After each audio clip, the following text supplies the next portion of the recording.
I'm Kelly Taylor Ryan, and this is Mainely Unspoken. We're back again with Dr. Edwin Vieira talking about constitutional rights. Welcome, Dr. Vieira. Oh, I'm glad to be back. Well, in our last show, you were about to explain what steps we could take to stop this financial collapse that we might be heading towards. Well, whether we can stop the financial collapse is a question for prophets, because you don't know the extent to which what's already been done is going to necessarily have consequences. The real question is to reform the monetary and banking system so as to prevent either future collapses or an expansion of the problem that we now have. And can we do that? Well, I don't think there's any question we can do it as a matter of passing the statutes that would be necessary. Of course, the question is the one of will, political will, and that goes back to the desire of people, and that goes back to their education about the system and the problems with the system. But if, the economic situation has expanded so greatly, it is a bubble, and it's going to break. So why wouldn't the Congress want to do something about this? Well, a number of reasons. Number one, Congress benefits from the present system. Especially the government benefits from the present system because the Federal Reserve allows the government to obtain purchasing power through the monetization of debt.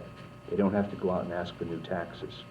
It's the same result in terms of transfer of wealth from society. Loses wealth, the government gains wealth, the special interests eventually gain it through government spending. But the average person can't see it in the same way he can see that bottom line on the 1040 or the tax return. Right? So it's a surreptitious way of doing this. And politically, if you can do it by stealth, you're probably better off because now you don't have to answer to angry voters. Secondly, Congress, of course, is made up of people who respond to the inputs of special interest groups. And as a result, it's very difficult to get a consensus there for a major change in the system. Everybody has to be hurting, or lots of people have to be hurting, before they'll agree to do something that will change the way they think they're benefiting. Right? You're not going to give up something unless you're going to gain more, or unless you're hurting so much that you have to give it up. And then, of course, in Congress, I don't think people are much different from Americans that they represent. I really doubt that a lot of congressmen understand this system. Really? I don't think they do. I think they understand what they get from it. Right. But I don't think they understand how it works. And I don't think they understand the problems that are involved in it. I don't think they understand the consequences of letting those problems run too far into the future. And then, of course, there's the old adage, they'll let them eat cake après moi le déluge. What happens after I'm out of office is somebody else's problem. Right? I couldn't care less as long as while I'm here, I'm getting what I want in terms of my political position. So, yeah, essentially. They couldn't care less about the interests of the country. So when you add all those things up, you're looking at a huge block of inertia. Right? It's simply not going to move unless something happens. But on the other hand, the system itself is internally unstable. And therefore we'll begin to be getting from the outside of the system pressures on it that will cause things to happen. That's why Mr. Greenspan is always going around worried about inflation, because he knows that if that once begins to get going, and of course we have inflation now, 4%, 5%, 6%, it isn't something to talk about. Remember Nixon, when President Nixon was in, he put in wage and price controls to stop inflation. What was the level of inflation then? Oh, I don't know. 4%, 4.5%. He thought that was so bad he had put in wage and price controls. We don't think of 4% inflation. What's 4% inflation today?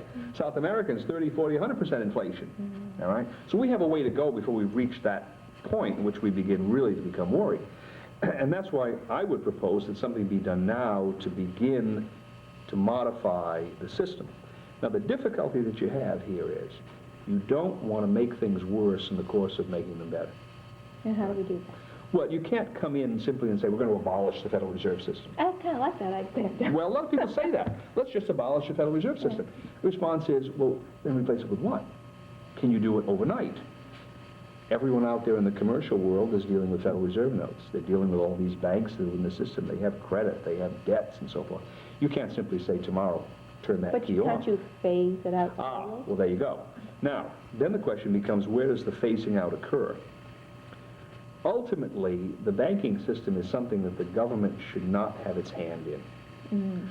You do not want to have some kind of incestuous relationship between the banks and the government, because then one will play off the other against the rest of us. But nevertheless, we need a banking system of some kind.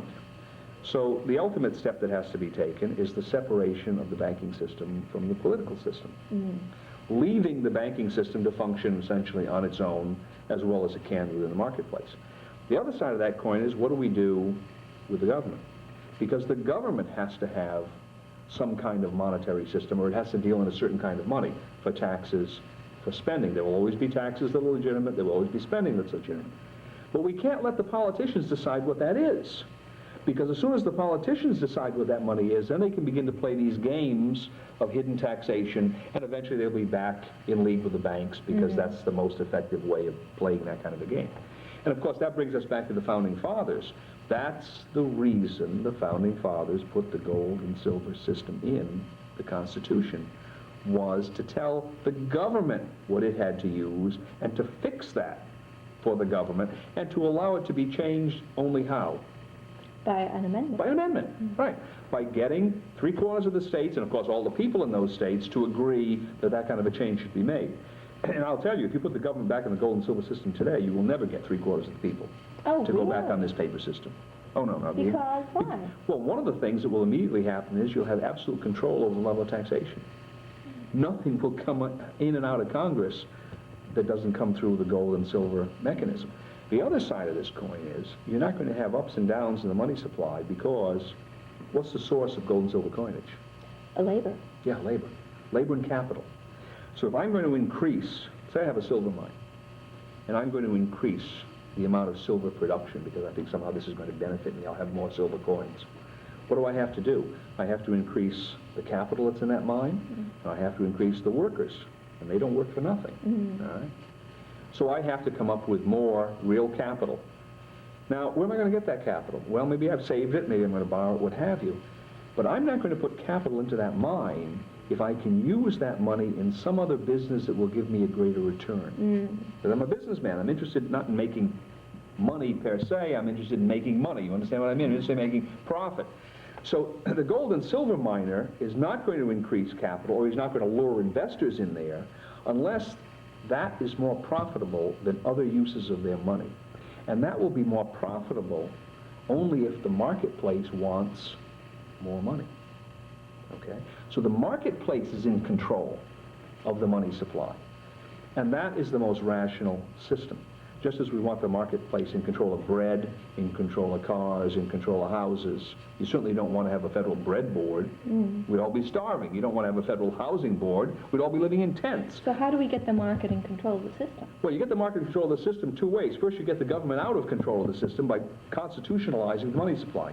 Making gold and silver. Making gold and silver. That's what they have to use. And where can they get it? They can only get it from the market. Right. Government has some land, they may have some mines and so forth, but it's a pittance comparatively. So they're tied into the marketplace, and the market determines the supply. Then the banking system can deal in credit if it wants to. It could have paper money if it wanted to. In fact, during the era of gold, when the government was on the gold and silver standard, you had private banks that were dealing in paper currency. The only connection between the government and the banks in that system, of course, is the government will police fraud. The government what? Police fraud. Okay, You'll right. stop banking So fraud. there's nobody policing fraud now. There you go. And there's a reason for that too, all right? Because once again, you have this relationship. They don't want to go too far because they're all together in it. And the specific policing of fraud that would be done under what I would consider the correct reform system would be to prevent any bank that overexpanded from remaining in business. What happened in the past was the banks would overexpand their paper currency. They wouldn't be able to pay their debts. Usually gold and silver was the redemption currency of their paper money. And then they would, instead of going bankrupt, they would run to the government, state government, and eventually the national government, and say, look, allow us to, what they used to call, suspend specie payments. That is, we won't pay our debts for a while until we get our affairs in order, but we'll continue to collect our debts, what our creditors, or our debtors owe us. Not very fair. Oh, well, yeah. Well, the politicians went along with this because they had a relationship with the banks of monetizing debt. So you had suspension of specie payments. And this was what eventually brought the Great Depression. That was the greatest suspension of specie payments when Franklin Roosevelt took the country off the gold standard. It's still going on. So the people got ripped off then? Oh, yeah. Because if the bank owed the people's money, they weren't being paid, but the people still had to pay the bank. That's the picture, that's right. And this is the classic special interest group operation. So that's something that would have to be stopped. And any bank that fails to pay debts goes into liquidation immediately. And in fact, I'd go a step further, that you would make the officers and stockholders of that bank liable for those debts. Because it's a very, what shall I say, a dangerous proposition to expand bank credit beyond a prudent level. Those people are playing with fire because it spreads through the entire economy. It doesn't affect simply one little locality. If all the banks do it, obviously if one bank did it, it would be destroyed, but they all do it. That's their system called fractional reserve banking. And as a result, everyone is to a certain extent being held hostage financially to what the banks do. So to the extent that they go beyond that level of prudence, the people in charge should be held responsible. And to the extent that those people are held responsible, it's far less likely they'll go up, even up to the level of prudence, let alone beyond it. So those would be the two basic reforms. The first one, the reform of the government, could be done right away. You could pass a law tomorrow that would say that the government would be on the silver and gold standard, the unit would be the silver dollar. But unless Americans demand it, it's not going to happen. Oh, that's right. That's right. And that's where we come back to the real problem that you have in any kind of representative government. It tends to represent what's out there. I mean, if you have corrupt politicians, it's probably not an accident. If you have ignorant politicians, it's probably not an accident. They probably do represent something about society. So you're saying society is ignorant, therefore we have an ignorant Congress. That's right. Or large segments of society are corrupt in the sense that they like to have government benefits. They don't want to pay for them. Oh, here's a nice system, says the politician, says the banker. Oh, we'll go along with that. Fine. Because we don't see what's coming down the road. Or we think we won't be there when the problem hits, right? And people live for today, don't worry about tomorrow. They don't worry about the next generation. That's right. Now, that's a very sad commentary because the next generation is their generation, in a sense, right? It's their children that are going to be the ones facing these problems. And one would think, given the concern that people express at least, they want their children to be educated, they want their children to have good jobs, they want their children to be financially secure, they want to leave their children something in their wills or what have you. And yet what they're leaving for their children in the long run could be a complete disaster. They have their heads in the sand. They don't want to face reality. I think they kind of know when they have to borrow $100,000, $200,000 to get their kids through college that the kids aren't going to have a financial secure future because how are they going to pay that off? They must sense that something's wrong. But they don't know what's wrong. They don't know, and at that point, they don't try to find out. And because they're too busy. Well, there's busy and there's busy. You know, you have to have certain kinds of priorities. And if what you're looking at is the potential for your children's future and the potential for the country's future, and you say, well, gosh, I just don't have time. I can't spend, I would say that it might take somebody, say, a total of a month in the course of a year. If you were really to read the literature that you have to understand the system, it might take you that long. But for the average reader, you're not willing to put in a couple of weeks going to a library, pulling these books out, or sending off somewhere and getting these books and reading, to be able to understand the basics. Because it's only the basics that are necessary to be able to gauge what your representative is doing in Congress. I mean, if the representative is coming back saying there's nothing wrong with the Federal Reserve System, it's not going to take you too long to find out that's wrong. All right? And then if he doesn't understand it, you better get somebody else in who at least recognizes there's a problem and begins to investigate it with his staff or whatever, however they do that in their particular office. Well, there's an election year coming up here in Maine. We have a governor and everybody else. And so what questions would you ask for these candidates that are running for governor or senator, federal or state? What would you ask them? Well, if you're talking now at the state level, one of the questions I'd ask is, what plans would you put into operation, say you were the governor, what plan, or legislator who could do something directly, what plans would you put into operation to protect the financial position of the state in the face of a meltdown of the monetary system, either domestically, the Federal Reserve System, or internationally? Then let's give you a double answer. That's right. But that's a good You know what you would get? Yeah. Go to a delicatessen and look in the ice chest and one of those mackerels and look at the eye. That's what you get to get that mackerel look, what I call it, the mackerel look, the delicatessen mackerel look. They would have no idea, and yet that's vitally important. Yes, it is. Because here we have the state of Maine or whatever state you want. They are dealing, that state is dealing with a financial system internally which is based on the financial system coming out of Washington, coming out of the Federal Reserve. What happens if that national level system, or even worse, the world system, which is to a large extent dependent upon the Federal Reserve, what happens if that system has a major problem, say a hyperinflationary event? Well, then we have a problem here in the state. Of course, it's going to feed right back into the state. What are you going to do? Are you going to sit back and wait for Alan Greenspan or his successor to straighten it out? You may not have the time to do that. The finances of the state may go right down under those circumstances. There has to be a contingency plan. Now, this book of mine, Pieces of Eight. Pieces of Eight, I'll show it to you. It's actually a 2-volume set. This is volume 1. Is a complete history of the American monetary system from the colonial days up until the end of 2000. Is this a novel or is it not? Oh, no, this is quite non-fictional. Oh, This okay. is every statute, every court decision of consequence, and a lot of the debates in the Congress and so forth. It's all in here. And at the end of volume 2, it has a model statute to do what we were just talking about. It begins to create what I would call a foundation of stability under a state's finances. And it's the kind of thing that could be passed and as it were, put in a drawer. It wouldn't have to be put into effect right away. You could in part, you could take part of it and put it, but it would be there. It would be a recognition of what the problem was and of the ability of the state to do something about it. And probably intelligent group would not only pass that statute, but they'd put an office in the state treasury, and they'd set up some shadow positions in case things happen, and these would go into effect. At the national level, as I said before, you have to separate the national government from the banks, and then you have to put the banks into essentially a free market mode and let them respond entirely And if to the control of the market. And if they bail out, they're not saved by the federal government. That's right. That's the key. The American people do That's the not key. bail them out. That's the key. And under those circumstances, 2 things will happen. Number 1, the bankers themselves will necessarily become more prudent because it's in their business interest to become more prudent. But even more importantly, the average person will become more prudent. What happens today? You go to a bank and they have that sign, guaranteed up to 100, every account guaranteed up to $100,000 by the Federal Deposit Insurance Corporation. Well, they can print trillions of paper money. What's it going to be worth when you get that 100,000, right? What's it going to be worth? What can it buy? But you look at that, and the average person says, oh, this is insured. Well, there's no more insurance than Social Security is insurance. Good point. There's no insurance in dealing with the government. It's only what they can take out of some taxpayer. It's the gun. And it may be you that ends up facing the tax collector. There's no insurance at all. But the average person is lulled into a sense of security by seeing that there.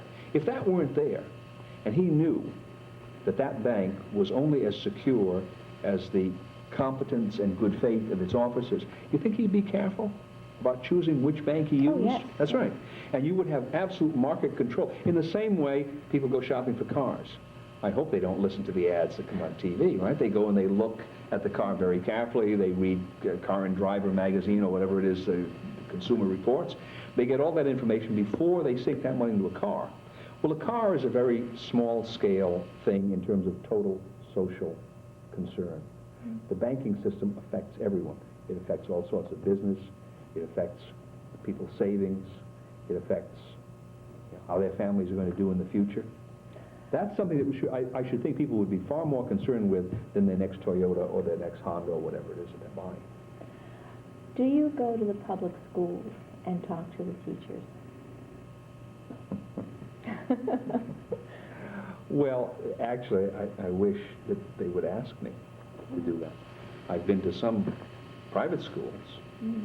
I'm trying now to get this book and others, I and other people actually, into libraries, public libraries, number 1. And will they buy it? Well, I hope so. It's really the only one of its kind out there. The difficulty with this whole monetary question is, and again, it comes back to ignorance. My experience has been people will say, why? Why do I need to know about this? That's right. Or if you talk about the Federal Reserve note, they say, well, it gets what I want. Yeah, I can buy with it. It works. Yeah, it works. It works. Yeah. We have Greenspan, or whoever it is that's up there, and we have this system, and it'll take care of itself.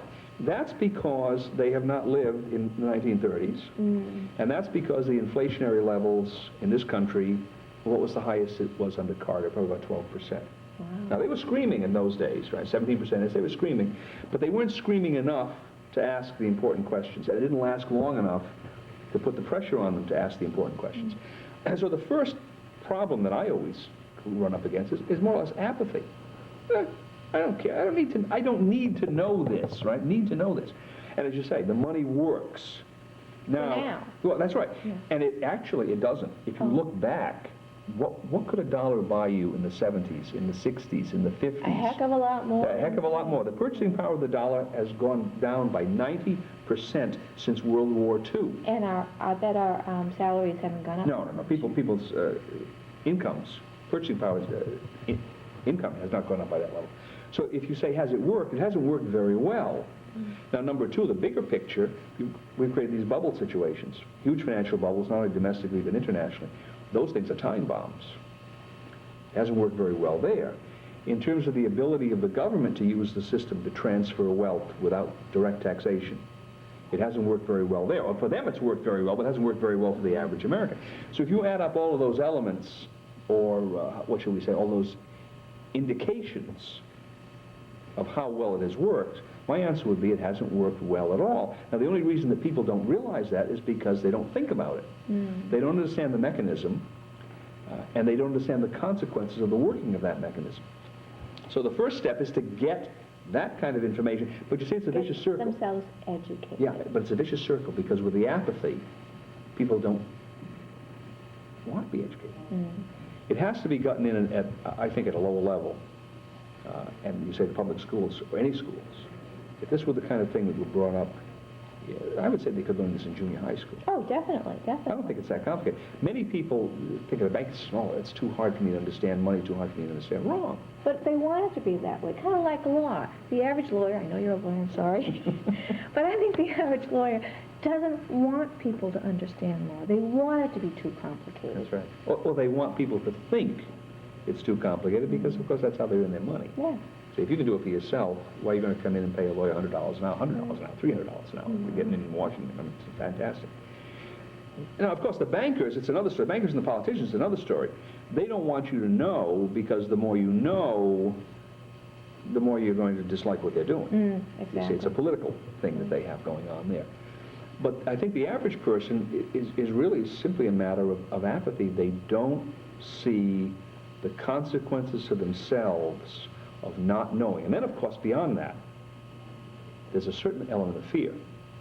That is, if I knew, You'd have to do something. I'd have to do something, right? And I'm not sure that I want to do something. And you know, the attitude is, well, I've heard this, I simplify it a little, but you hear this kind of argument. Okay, maybe you're right, maybe there's something wrong. But if it really gets bad, the government will take care of it. Wow. Okay? And my response is, well, if the government caused it, how the heck are they going to take care of it? And to that, there's no answer. Of course not, there's no answer. But they don't want to face up to that. That down that tree of logic, there's a black hole at a certain point. You fall off the edge. There is no answer. And now, our system of money is like a fiat system. There's nothing backing it, no That's right. gold and silver. And if you go back in history, all fiat systems have gone down the tubes, bellied up. Is One that way or correct? the other. One way or the other. They've either gone into a depressionary type collapse, or they've gone into inflationary collapses. Inflationary collapse has been followed by a depression. You have the huge inflation and the whole thing goes down. But it's one or the other. Now, people say this is a fiat system, and what that means is that I can take my Federal Reserve note essentially nowhere and demand that anyone give me anything real for it. And people, A value. A value. And that includes a store. I mean, if I were running a store, I would not have to take Federal Reserve notes. Most people don't understand that. Oh, really? We have a legal tender law, but that applies only if I ask for dollars and I don't define them. But if in my store I said, I ran a furniture store, and I said, I demand payment in gold. I'd be perfectly within my rights to do that. I thought there was a 1934 act where they made that illegal to have private contracts where you demanded it. That's right, but in 1973, they re-legalized the ownership of gold, and in 1977, they re-legalized those contracts. Okay. Most people don't know that. And I thought, though, in the Constitution, the government couldn't interfere in private contracts. So it seems like they're kind of... Well, they can't. So the removal of that limitation was actually in the direction of the Constitution, because the original limitation was unconstitutional. So how does a senator or a congressman look at you with a straight face and say they're upholding the Constitution? Well, when the ones today just don't understand it. That's our major problem. We're coming down to 4 minutes. What would you like our audience to remember? What's the most important thing for them to remember? Other than to buy your book, Pieces of 8, which will tell the entire story. The facts they know to give themselves teeth, they go in and talk to these Congress people and their local officials. Well, I think the most important thing that they can do is begin to educate themselves on how this system works. And now you have a wonderful tool out there called the Internet. They don't even have to go to the library and know how to use the card catalog. Get on the Internet, go to one of those search engines, type in Federal Reserve System, type in gold and silver. You'll find all sorts of websites dealing with those matters, pro and con. No point in they're not seeing both sides of the case. And then that will lead them fairly quickly into literature they can get their hands on, so they can bring that kind of thing home and study it. But that's the basics. The basic problem is overcoming that initial apathy, getting over that hurdle, and beginning to see what the system is, and then eventually the history of it. And as a result of that, they will see the necessary steps that have to be taken. Then the only thing they can do, I shouldn't say the only thing, because it's a really hard thing, is to deal with those elected representatives, or the people who want to be elected representatives, and to make this matter a political issue, which it clearly is not today. It's not a political. No one's talking about it. Right. It's not, I mean, Greenspan comes talks to Congress, but no one is running on a platform of straighten out the Federal Reserve, straighten out the money system, get the government under, whatever. Well, Maine sure needs to be talking about it. They don't talk about that at all. And that's what has to be done. You have to get this country, in that sense, in the political perspective, in the same position it was in the early 1900s, where people in the trade unions are reading this in their publications and debating it. And it's something that's in the editorials of local papers, and candidates are standing up on platforms talking about the banking system and the monetary system. Excellent. So what's your topic today that you're going to be speaking on? Well, I'm going to be talking about essentially the relationship of money and property. All right. Property, another important topic. Yes. Well, thank you, Dr. Vieira. It's been my pleasure. And I hope you come on the show again. Oh, I hope so. Thank you very much. Listen, you need to read this book. You need to find out how our monetary system works. Then you need to go and you have to start educating your Congress people, your state representatives, because the future of your families, your financial future depends on it. Thanks for watching, and we'll see you next time.